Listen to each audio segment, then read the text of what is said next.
या व्रत की विधि विधान। प्रातः काल स्नान आदि नित्य कर्म समाप्त करके शुद्ध स्थान में बैठकर उपवास व्रत और पूजन का संकल्प करें।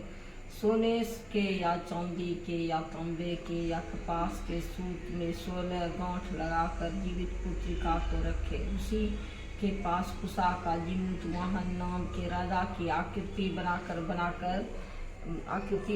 पड़े पीढ़े पर रखकर आवाहन करे। सुपारी पर चिल्ली का पूजन करे। उसके बाद कथा का श्रवण करें। अर्थ कथा। नर और नारायण दो सरस्वती देवी तथा वेद व्यास जी को प्रणाम कर जय अर्थात शास्त्र पुराण कहें। जिस परमेश्वर की ब्रह्मा वरुण इंद्र महादेव और सब देवता लोग सुंदर स्रोतों से स्तुति करते हैं और जिस परमेश्वर की शिक्षा सूत्र व्याकरण निरुक्त ज्योतिष छंद इनके सहित वेदों द्वारा पदक्रम उपनिषदों द्वारा सामवेदी लोग गुणानुवाद करते हैं और योगी लोग ध्यान करके मन से जिस परमेश्वर को देखते हैं और जिसके अंत को देवता और असुरों ने भी नहीं जाना, उस परमेश्वर को नमस्कार है। एक समय नैमिषारण्य के रहने वाले सब मुनि लोग संसार के ऊपर कृपा की इच्छा से सूत जी से पूछने लगे, इस भयंकर घोर कलयुग में बालक बहुत काल तक जीने वाले कैसे होंगे? सूत जी बोले, द्वापर के अंत में जब कलयुग प्रवृत्त हुआ, दुखिनी स्त्रियां विचार करने लगी कि माता के जीते जी उनके आगे लड़के नष्ट हो जाते हैं। ऐसा निश्चय करके गौतम ऋषि के पास सब मिलकर गई।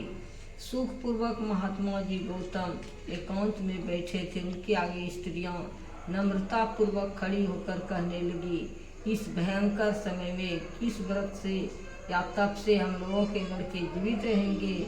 ऐसा निश्चय करके हे प्रभु आप कहिए। ऐसा उन स्त्रियों का वचन सुनकर गौतम जी कहने लगे, हे स्त्रियों, जैसा मैंने पहले सुना हुआ आप लोग सुनो। महाभारत का युद्ध जब समाप्त हो गया, युधिष्ठिर दुखी हुए। अश्वस्थामा ने उनके पुत्रों को जब मार डाला, तब इस शोक से घबराई हुई द्रौपदी मरे हुए पुत्रों को देखकर अपनी सखियों के साथ महाराज धौम्य के पास गई। द्रौपदी बोली, हे ब्राह्मण श्रेष्ठ, किस उपाय से पुत्र दीर्घजीवी होंगे?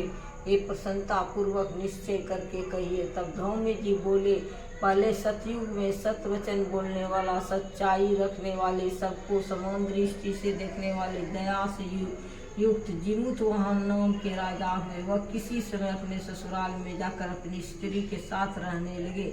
उस गांव में आधी रात के समय पुत्र शोक से घबराई हुई पुत्र को पुनः देखने में आशा रहित एक दुखिनी करुण स्वर में रुदन करने लगी, हाय हाय, मुझ बुद्धि के आगे जवान पुत्र नष्ट होने जा रहा है। ऐसा उसका रोना सुनकर दया से युक्त राजा का हृदय फट गया। तब राजा ने वहां जाकर बोला, इसके मरण का वचन सुनकर दयालु राजा बोले, तुम खड़ी रह, तेरे पुत्र की रक्षा के लिए मैं यत्न करूंगा। यूं कहकर राजा भय को छोड़कर खाने के स्थान पर गया। वहां पर गरुड़ जी आकर राजा के शरीर के मांस को खाने लगा। बड़े तेजस्वी गरुड़ ने बायां अंग जब खा लिया, तब पासा फेर कर राजा ने दाहिना अंग भी बड़े तेजस्वी गरुड़ ने बायां अंग जब खा लिया, तब पासा फेर कर राजा ने दाहिना अंग भी दे दिया। उसको देखकर गरुड़ जी ने पूछा कि देव योनियों में आप कौन हैं? हे वीर, आप मनुष्य नहीं हैं, अपने जन्म और कुल को कहिए। इसके बाद राजा स्वयं पीड़ा से घबराया हुआ बोला, हे गरुड़, आप अपनी इच्छा पूर्वक भोजन कीजिए, व्यर्थ के प्रश्नों से क्या मतलब? इस वाक्य को सुनकर गरुड़ जी ने उसे खाना छोड़ दिया। फिर आग्रह पूर्वक राजा के जन्म और कुल को पूछने लगा। राजा बोला, मेरी माता सेव्या और पिता राजा शालिवाहन है। सूर्य वंश में उत्पन्न हुआ मैं राजा जीमूत वाहन हूँ। इस दयालुता को देखकर राजा से गरुड़ जल्दी से बोला, हे महाराज, जो आपके मन में है सो आप वर मांगिए। राजा बोला, हे गरुड़, आप अगर मुझको वर देना चाहते हैं तो मैं मांगता हूँ कि जिनको आपने अपने आहार बनाया वे सब जी जाएं और फिर आप किसी जीव को न खाएं, यही मेरी प्रार्थना है। और जो जीव उत्पन्न होते हैं वे बहुत काल तक जिए, ऐसा उपाय करिए। धौम्य जी बोले, और अमृत लाकर पृथ्वी पर सूत मृत शरीर को हड्डियों पर चारों ओर से खूब बरसाया। तब से वे खाए गए मनुष्य थे, वे सब गरुड़ की प्रसन्नता से और राजा की कृपा से जी गए। राजा का शरीर पहले से दुगुना सुशोभित हुआ। राजा की दयालुता देखकर फिर गरुड़ जी बोले कि दूसरा वरदान लोक हित की इच्छा से मैं स्वयं देता हूँ। आश्विन मास के कृष्ण पक्ष की अष्टमी बड़ी शुभ है, सप्तमी से रहित वह आज है, और तुम प्रजाओं को जिलाने वाले हो, इस कारण से आज के दिन ज्ञानमय होगा। श्री दुर्गा जी की मूर्ति का बहुत भेद है, जो तीनों लोकों में पूजनीय है। हे वत्स, आज अमृत के लाने वाले से इस अष्टमी का नाम जीवित पुत्रिका हुआ, और ये देवी है, दुर्गा है।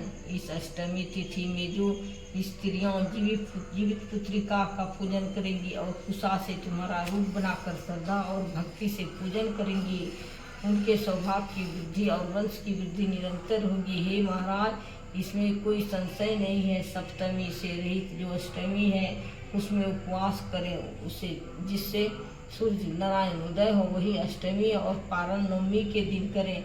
सप्तमी से रहित अष्टमी नहीं करना चाहिए, नहीं तो कोई फल नहीं होता और सौभाग्य में निश्चय ही नष्ट हो जाता है। इस प्रकार से गरुड़ जी राजा को वरदान देकर विष्णुपुर वैकुंठ को चले गए। राजा भी अपनी स्त्री के साथ अपने नगर को चला गया। हे देवी, ये बहुत दुर्लभ व्रत मैंने कहा, जिस व्रत के प्रभाव से लड़के बहुत दिनों तक जीवित रहते हैं। इस वास्ते हे देवी, इस व्रत को पूर्वोक्त विधि से करो, और इसमें पार्वती जी शैलपुत्री जो है उनकी पूजा करो, तब तुमको फल प्राप्त होगा। मुनि की इस वचन को सुनकर द्रौपदी ने बहुत प्रसन्न होकर ग्राम की सब स्त्रियों को बुलाकर इस उत्तम व्रत को किया। गौतम ऋषि बोले, इस व्रत के प्रभाव से सुनकर चिल्ली ने किसी सुंदर सखी सियारी से कहा, उसने भी इस व्रत को स्वीकार किया। किसी पीपल की डाली की छाया में रहकर चिल्ली व्रत को करने लगी। उसी पीपल के खोड़र में सियारी भी व्रत करने लगी। कहीं पर उत्तम ब्राह्मण के इस कथा को सुनकर चिल्ली ने अपनी सखी सियारिन, जो कि खोड़र में बैठी थी, उससे कहा। आधी कथा को सुनकर भूख से दुखी शरीर वाली सियारिन खोड़र से निकलकर जल्दी ही मुर्दों से भरे श्मशान पर गई। वहां जाकर अपनी इच्छा पूर्वक सियारिन ने मांस खाया और चिल्ली ने निर्जला व्रत किया। तब प्रातः काल हो गया। गौशाला में जाकर सुगंधित युक्त सुंदर जल पिया। वहीं पर स्वस्थ चित्त से नवमी के दिन नवमी के पारण किया। कुछ ही दिनों के बाद दोनों ने अपने शरीर को छोड़ दिया। बाद में कौशलपुर के किसी धनी के घर संजोग से दोनों एक ही घर में जन्म ली। बड़ी बहन सियारी हुई, छोटी बहन चिल्ली हुई। संपूर्ण लक्षणों से युक्त उसको जाति का स्मरण रहा। बड़ी बहन काशीराज से ब्याही गई। छोटी बहन को काशीराज के मंत्री ने ग्रहपत्य अग्नि के समीक्ष विधि विधान से ब्याह किया। पूर्व जन्म के फल से जाति का स्मरण रखने वाले दीवान जी की स्त्री ने 8 पुत्र उत्पन्न किए। 8 वसुओं को की माता की तरह उसको देखकर राजा की स्त्री राजा के आगे ईर्ष्या के साथ बोली, हे नाथ, मेरे वचन को आप पूर्ण करो, और जिस रास्ते से मेरे लड़के यमराज के यहाँ गए हैं उसी रास्ते से अगर हमारा जीवन चाहते हो तो मेरी बहन के भी लड़कों को पहुँचा दो। सुनकर राजा ने वैसा ही किया। इसके बाद जीवित पुत्रिका ने उनको जिला दिया। एक समय वन में उनके सिर काट कर बांस की डोरी में रखकर उसके घर भेज दिया। वे सब सिर अनेकों यत्नों से युक्त हो गए, बिना चोट फोट के सब जी गए। उन लड़कों को देखकर राजा की स्त्री बड़े आश्चर्य को प्राप्त हुई।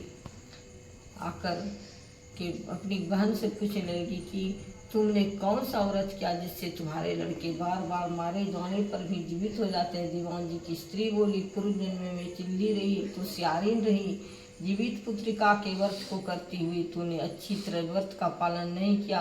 उसी दोष से हे बहन तेरे लड़के नहीं जीते हैं। मेरा व्रत नष्ट हुआ था, इससे हमारे लड़के, मेरा व्रत नष्ट नहीं हुआ था इसलिए मेरे लड़के जीवित रहते हैं। हे प्यारी, अब तुम और राजा साहब इस व्रत को करो, इस व्रत के प्रभाव से तुम्हारे पुत्र जीवित रहेंगे। हे भाग्यवती, मैं सच कहती हूँ। इसके वचन को सुनकर उसने इस व्रत को किया। उस दिन से राजा जीवित पुत्र हुए और उस स्त्री के लड़के बड़े सुंदर हुए। इस पृथ्वी में वे लड़के राजा हुए, बहुत समय तक जीने वाले हुए। सूत जी ऋषियों से बोले, ये मैंने सुंदर व्रत संपूर्ण सौभाग्य बढ़ाने वाला कहा। पुत्रों के दीर्घ जीवन की इच्छा वाली स्त्रियां इस व्रत को करें।